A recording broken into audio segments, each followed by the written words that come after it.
History of MMM, how it all began. Starting up of MMM, in 1989, Moscow Executive Committee in Leninsky district registered MMM as a cooperative society. It is in Russia. A few words about the leader. The MMM Cooperative Society was founded by Sergei Mavrodi and was one of the leading computer equipment distributors in Russia.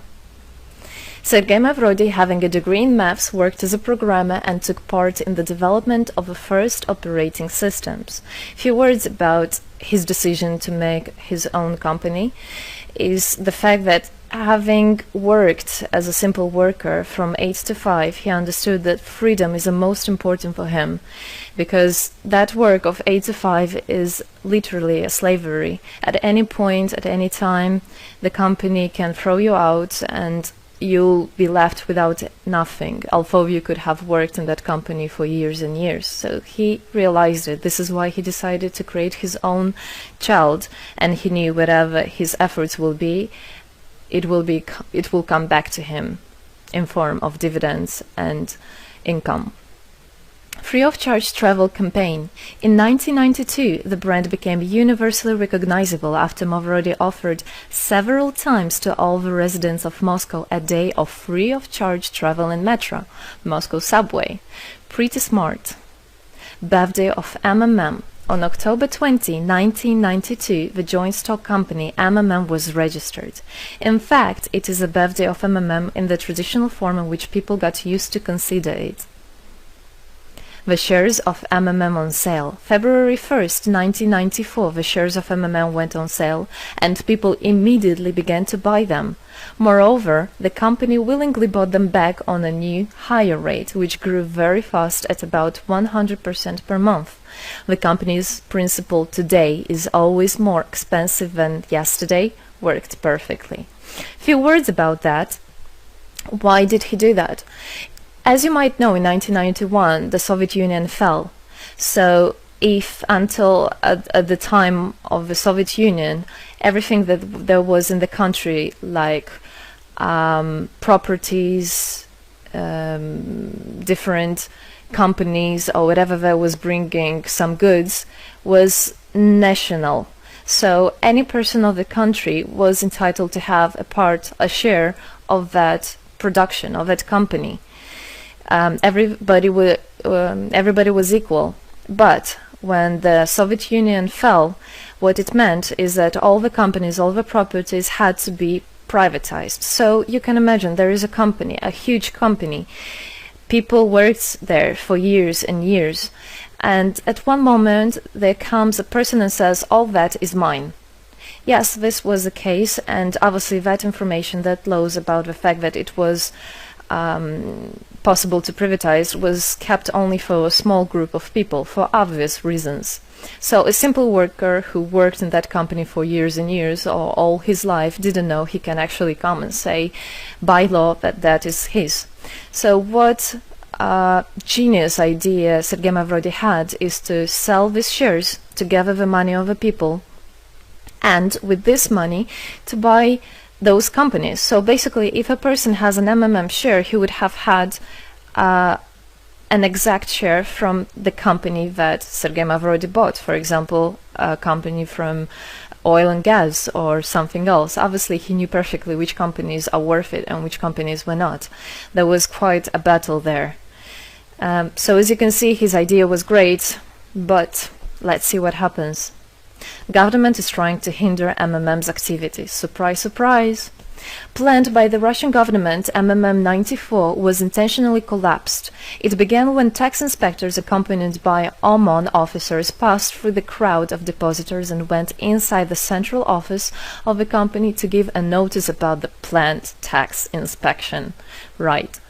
So obviously, the small group of people that I was talking about is the government people, is the people that have connections and so on, and they wanted obviously all that money, all those properties to be kept in their hands. This is how the nowadays oligarchs were made.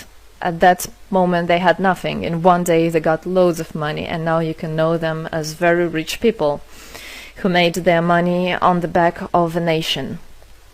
So obviously they did something just to provoke some panic going through the crowd. Obviously, for any financial institution, a panic is really bad. As I remind you, at that time, MMM was selling shares, was a share stock company, let's say. Mavrody's arrest. Sergei Mavrody was arrested on tax evasion charge. Really lame excuse. It wasn't at all like that. What happened, even the person that was in charge with giving the arrest, he told him that there was no other option for them. They had to do something, even though it was illegal what they were doing, but they had to do it as they were afraid of him. Because, as he said, another 2-3 months and in whole Russia there would be no government, no banks, nobody, only Sergei Mavrody, you know, that who holds the money nowadays. This is in charge. So he was arrested, and his arrest was broadcasted live on all TV channels, obviously to show off more, to show people how bad he is, and actually the government didn't do anything wrong.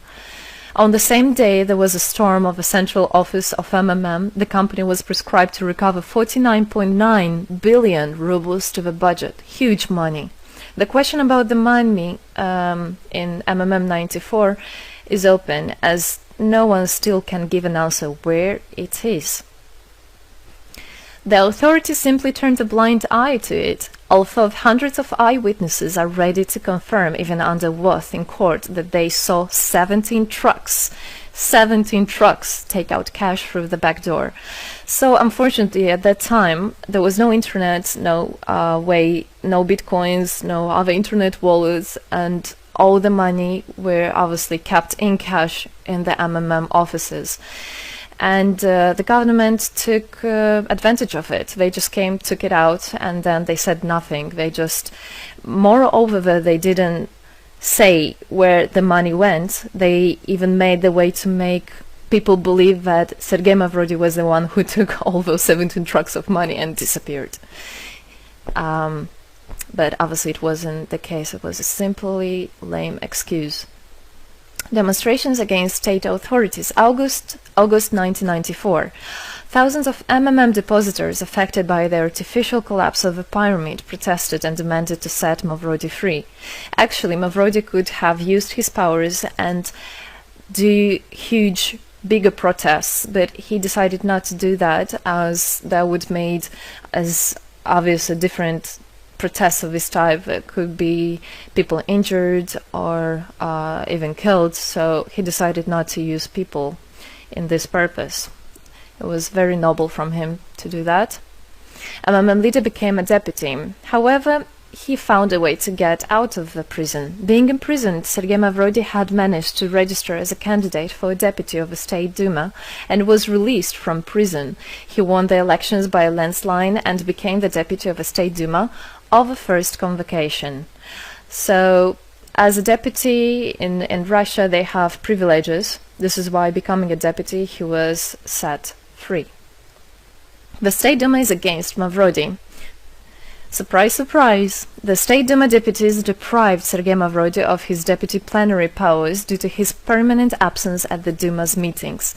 That incident was the only one in New Russia's history. Sergei Mavrody wasn't interested at all in politics. It's not, he hates politics, as he said it many times. So he became a deputy only for the reason to get out of a prison. That's it. He wasn't interested to go to at their meetings, as he himself considered as well the people there as being quite silly and not worthy to spend time with. But this was another lame excuse for them to deprive him by saying that he is absent. A candidate for presidency. The Central Election Commission registered the authorized representatives of the initiative group that had nominated Mavrody as a candidate for the President of Russia, but subsequently rejected a significant part of the signatures in the support of a candidate, and his registration was renounced. So, for obvious reasons, they did that again. They weren't interested into having a fair president, a fair leader on top of their head. Revival of MMM, January 2011. Sergei Mavrody renounced launching a new launching a new project of Mmm 2011, Together We Change the World. Previously, there were simply no analogues of similar systems in the world. The film about Mmm, the launch of the project fell in the same time interval with the release of Russian film about Mmm Pyramid, the plot of which is based on the eponymous book in which the history of Mmm is disclosed by Sergei Mavrodi.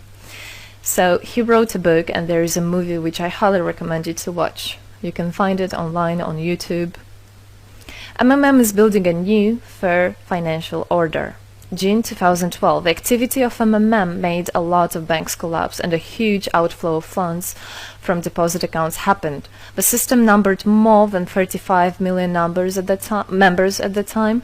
For obvious reasons, the fight against the system started. It suffered the same fate as Mmm 94, eventually collapsed.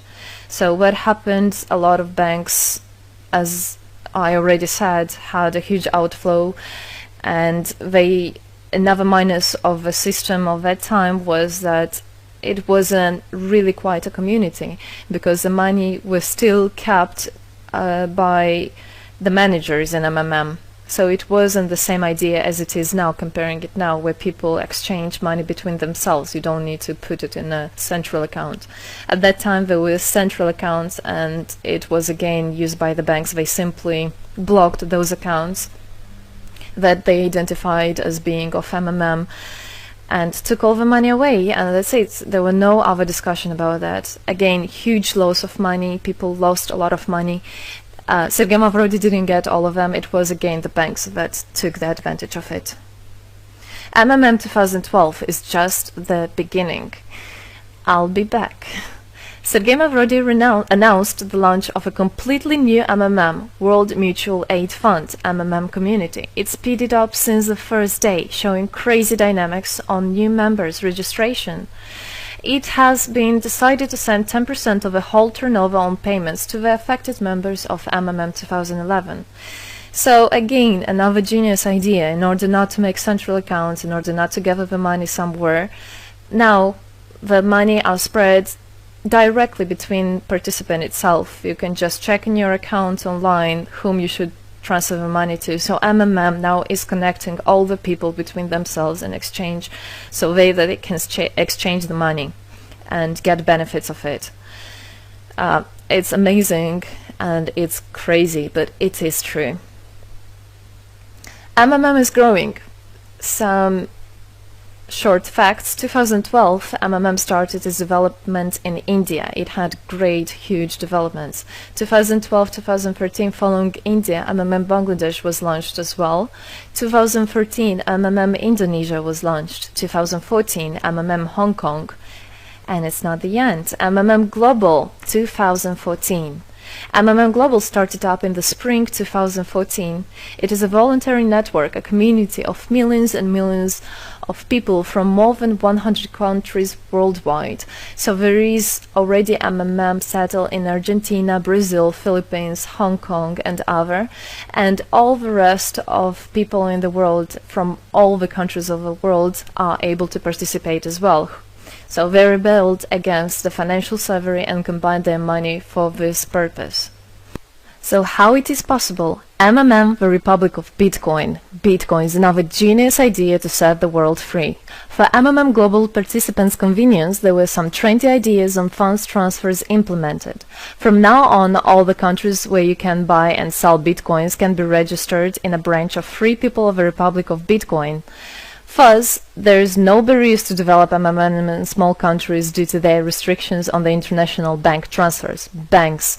This is not something that we would want to use, as the banks can anytime put restriction on an account or even block an account and take all the money. Yes, the banks can do that. Read better your contract. So, Bitcoins is really genius idea to do that. Join Mmm Global, join our community, set the world free. Don't hesitate, don't even think of going back, just go always forward. We are writing the history right here and right now. We are not going to be any more slaves working from 8 to 5, having pennies for that. We want to hold our own money and to get the benefits of it. I don't want a bank to use my money for their own purposes. I want us people, free people, to use our money, to exchange the money when it is needed, and to help each other. This is really a great idea. And join us, write the history here today with us, and together we will indeed change the world.